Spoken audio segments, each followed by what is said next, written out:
జయశంకర్ భూపాలపల్లి కాటార మండల కేంద్రంలో దొంగలు బీభత్సం సృష్టించారు. తాళం వేసి ఉన్న 2 ఇళ్లల్లో చోరీలకు పాల్పడ్డారు.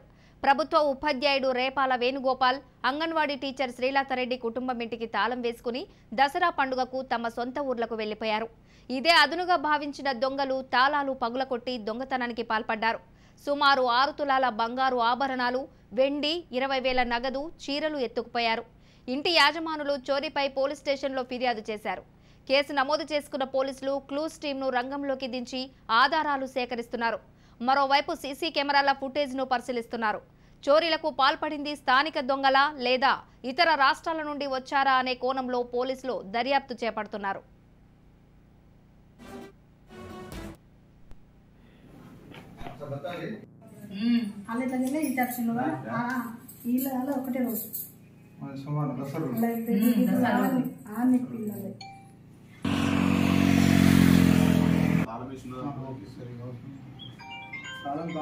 నమ్మకం ఉన్నట్టు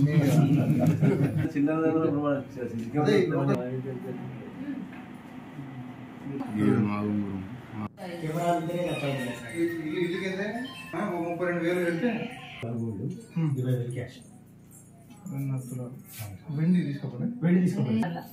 ఏం సర్చ్ చేయలేదు.